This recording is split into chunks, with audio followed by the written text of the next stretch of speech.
Здравейте! Вие сте с новините по киберсигурност. Днес ще разгледаме най-важните събития от дигиталния свят, които засягат бизнеса, институциите и всеки един от нас. Нов ransomware, наречен Cephalus, се появи в киберпространството през последните месеци.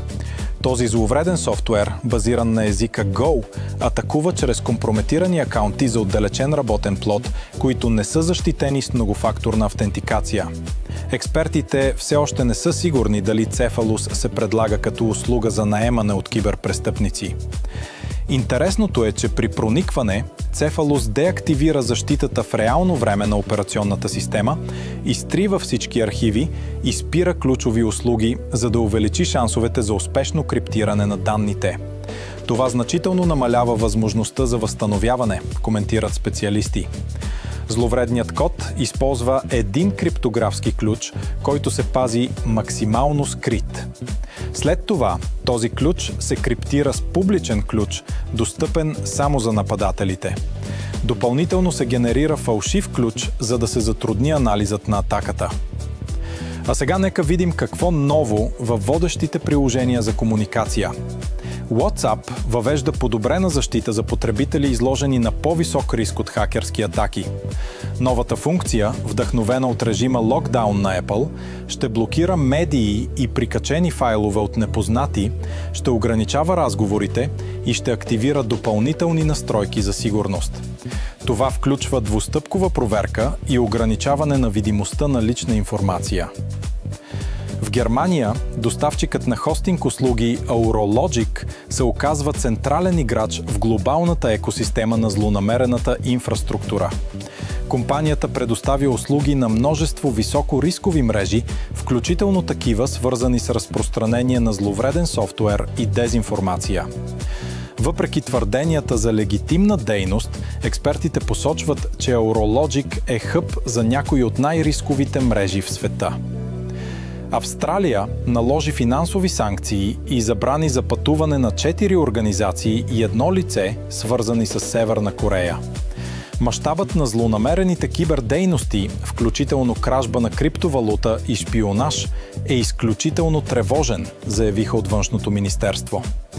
В Великобритания мобилните оператори ще надградят мрежите си, за да предотвратят измами с фалшиви мобилни номера. Новите технологии ще позволят проследяване на обажданията и ще затруднят престъпниците да се представят за британски номера. Разкрита е уязвимост в популярната рамка Advanced Installer, използвана за създаване на инсталатори за операционната система Windows. Ако пакетите за актуализация не са цифрово подписани, нападателите могат да компрометират механизмите за обновяване и да изпълняват злонамерен код. Това е сериозен риск за веригата на доставки, предупреждават експертите. Microsoft обяви, че ще въведе функция за откриване на jailbreak и root в приложението Authenticator.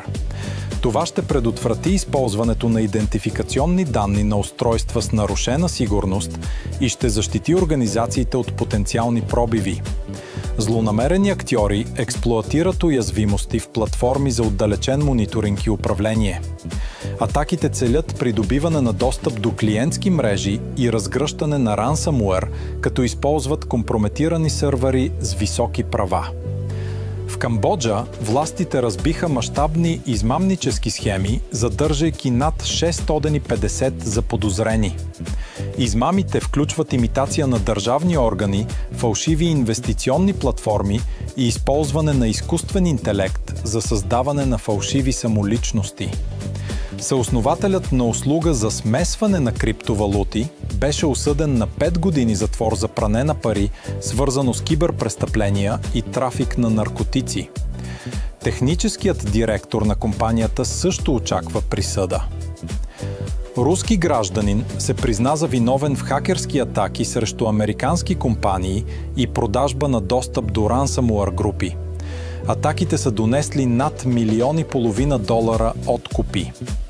Установено е, че злонамерени ботове имитират легитимни агенти с изкуствен интелект, за да заобикалят системите за откриване и да извършват мащабни измами и кражби на акаунти.